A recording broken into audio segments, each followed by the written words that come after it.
in today's day and age, right, there's so many new tools coming out to add to your tech stack, right? People are saying, try this channel, try this channel. It's hard to think clearly through the noise. Yes. But I think for us, because we're a 14-person firm, we know what works, but we're also very small and nimble and open-minded that, hey, AI gives you the chance to optimize and be more efficient, and more so use it as a resource to kind of help you grow. I think open-mindedness is a big key factor. The other aspect is okay, so this has worked, but this is not going to work forever. You know what I'm saying? Yeah. Innovation, it's just the natural cycle of business, right? And so I would say just the drive and the open-mindedness to try new things and say, hey, I've read from these people, who are twice our size. This works for them. Let's give it a try. 70% of the things that you may do probably not going to work, right? But it's the 30%, and of that, the 5% that it's a money machine.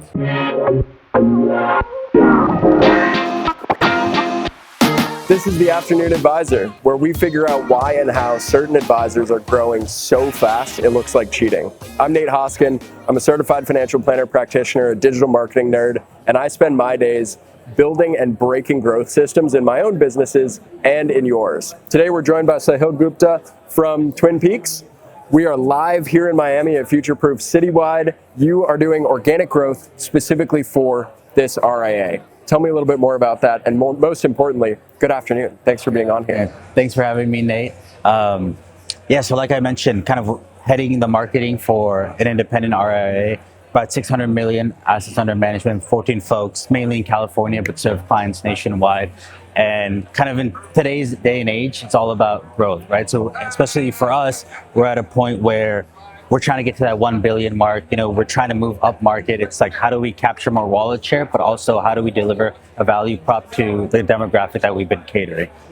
So just to give a quick history, our niche is tech employees, and our two founders started Twin Peaks about 10 years ago and started right after college. And they kind of went, being in the Bay Area themselves and going to UC Berkeley, they went after Apple employees and Facebook employees. And they simply started by cold calling any person of Indian descent that had a name similar to them, saying, hey, do you know about your RSUs? Do you know when your options vest? How to make sense about meaningful equity, and what does that mean for your tax situation? And so from there, they built a great referral network. And as you know, as advisors, referrals are everything. How people speak about you is everything.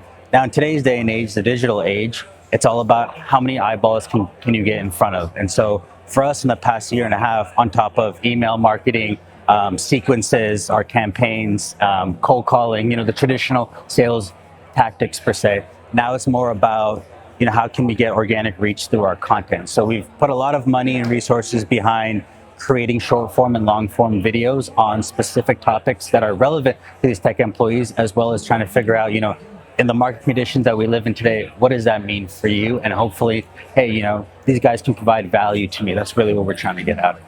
That's incredible. So you're coming into a firm that is working off of what I would consider to be the traditional model, right? And it's worked exceptionally well. It's kind of hard, like coming from the perspective as a marketer, where if they're like, if it ain't broke, don't fix it. Right. How does that change your role? How have you moved things around, and how would you say your founders kind of work with you to introduce new things to your marketing?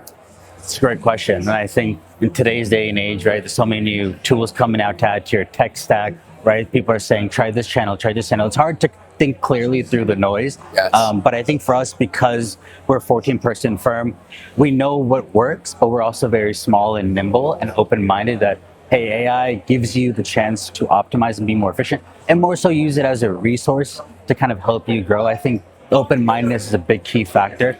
The other aspect is okay, so this has worked, but this is not going to work forever. You know what I'm saying? Yeah. Innovation, it's just the natural cycle of business, right? And so I would say just the drive and the open-mindedness to try new things and say, hey, I've read from these people, who are twice our size. This works for them.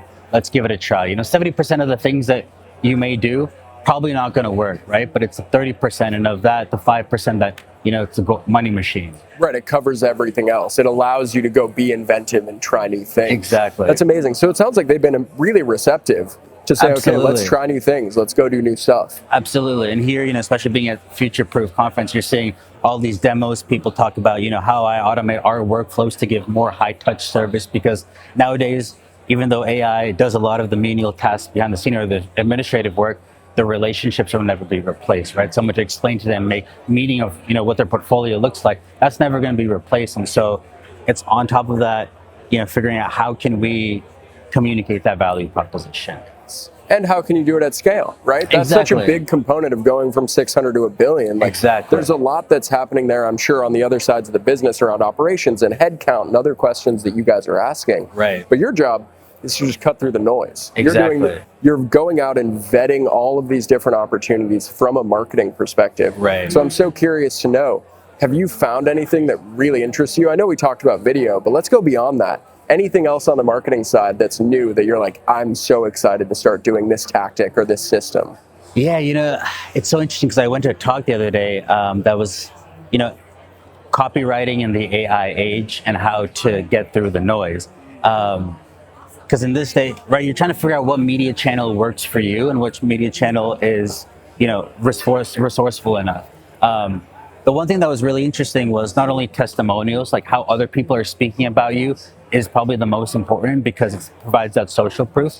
But the second aspect of it was figuring out, I think it's just this blunt honesty of who you're right for, what's your investment philosophy. For us, we've tried to be very honest, like speak to, Apple employees. This is how we help X person at Apple do exactly A, B, C, and D, and this is how we can help you. Being so specific, right, in your niche. But I think now it's almost more being so honest, like, hey, if you're thinking about this, want a person to do this, we're the right fit for you. If you want to be the driver, we're probably not the right fit for you. So it's almost communicating the value prop of being honest and saying, hey, we already know what our ICP is, and this is who we are. Does that make sense? Absolutely. And you raised two incredible points. One, I think, is that it's not just about being exceptionally genuine about what you do, but also being exceptionally genuine about who you are. Allowing someone to connect with your founders, the rest of your team, on a very human level. Right. And we've been talking about it, and I've been saying that video production should be anti-AI, which is hilarious because I run an AI video company. Right. So it's like, how do you marry those two together? You can use AI on the scripting side, you can use AI on the editing side, but when you're on camera and you're talking to someone, they need to be seeing you eye to eye. Right. And in many ways, the way you do that is you actually do it more casually, right? We could have gone out, we could have found the perfect spot at Future Proof to film this, but there is an edge to that gritty feeling that makes it feel that much more genuine. Totally. The other one, I think, and I think you're totally onto this, is this idea of the perfect solution. Yeah. So I would argue that Google, back in the 2010s, gave us what we would consider to be the perfect answer. Meaning that not only could you get your question answered, but you could get the perfect answer to that question by Googling it, by researching it, right? That was something you'd have to go look into an encyclopedia for. Now with AI, we're on the verge of the perfect solution, where someone isn't just hiring a wealth manager. They're hiring a wealth manager that can perfectly solve the problem they're experiencing at their stage in life, and it narrows and becomes so granular. Absolutely. So you listing off, you want someone who does this, and this, and frankly, acts like this, and this, and talks like this, and this. Exactly. And they provide these services and they solve this solution. They work with people who look like you. That's pretty amazing. So I'm curious to know, how well do you guys think you do at that, right? Being really blunt about what you do and who you are. I think we've gotten incredibly good at it in person over the past year. And I think that's partly because we've done a lot of sales training. So kind of sales in a way of value selling, relationship building. But I think through that whole process and meeting with a lot of prospects, what advisors have found out is we know what we're good at. We're so confident in it because we've had 10 years of experience of what works and what value we can provide. Totally. But now it's just telling the message to say, be honest, hey, look, we don't know if we're the right fit for you. It's almost in the selling process going so negative, making them question. And you say, okay, let's talk through, what do you value? What are you looking for? Once you kind of go down the necessary checklist and you say, okay, then let's have a next conversation, right? And kind of let it be organic in that growth. But it's almost, you do a more stricter job in qualifying the person you're talking to. Yes. Yeah, and it's so interesting talking to our VP of BizDev that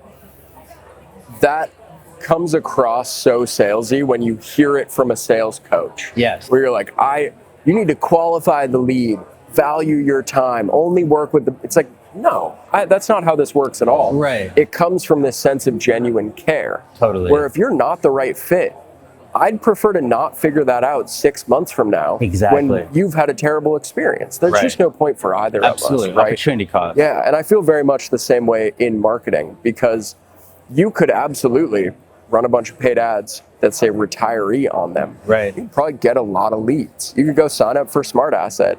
You could get a lot of leads, and they would have some qualifying line item, number of assets under management, location, whatever that is. But I think the more you can qualify digitally is where a lot of the things I've been seeing at this conference are going. So I like that you said testimonials. That's a big piece. The other one I've been seeing is SEO and AEO. It's been huge buzzwords nowadays at this conference specifically. What's your opinion?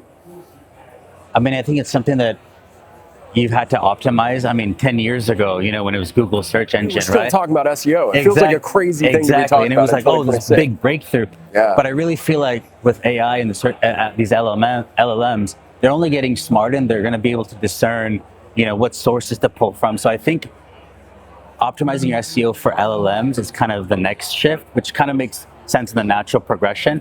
I still think having an optimized website or messaging for SEO, it always helps your case. And they're right? just kind of baseline. It's like, of course we should have that. Let's knock that out and make it happen. Exactly. But you talked about one thing that's really important was the testimonials, right? And it's like this whole ability to discern. And I think now with AI videos and AI video production, right? People are now looking at something, trying to take it for face value and figure out, is this real or not, And so I think for advisors specifically, like, it's great when you talk about educational topics, because one, it shows that you're an expert at this and you have knowledge, but it's more so adding in that raw emotion when you're speaking, trying to appeal to emotion, right? So it's like what we're doing now, right? Something in a more natural setting where you're just trying to say, hey, this is what we do, this is what we are, the non-educational stuff. I think that's where you can really kind of build your top of funnel these days. I agree. And I kind of think people have the formula backwards, where they look at marketing and they say marketing is composed of websites, video marketing, social media marketing, SEO equals clients or something like that, right? I would flip it a little bit, and I would say that marketing is the testimonials.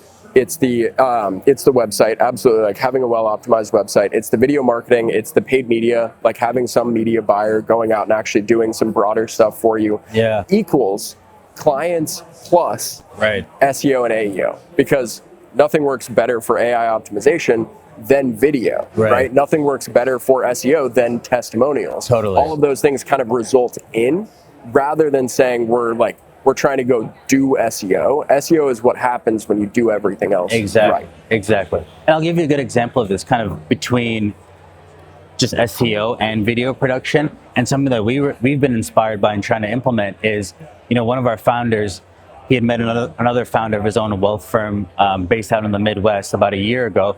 And he said he built his clientele by marketing just specifically to employees in oil and energy. Yep. And so Exxon employees, on his website, he would say, for Exxon employees, for X company employees. And he would just have a video series of, this is how I help you, specific topics that were only relevant. And from there, he says, it just grew naturally through the referral network, right? So it's being specific, and he was doing the videos so that it's interesting, like they say that the average prospect already watches about 2 to 3 videos. So that way when they book the meeting, they come in kind of already knowing, like, I'm already like 50%, 60% interested. The other 50 to 40% is the right fit, the feel, and the conversation. Absolutely. Right? Well, and also, I think they come in 50 to 60% qualified. If the content's good, right? Like, I want to work with someone who's from Exxon. Well, if I make content to Exxon employees, we check that box. Absolutely. We know a certain amount about the problems that a lower level Exxon employee would be experiencing versus a director or a C-suite.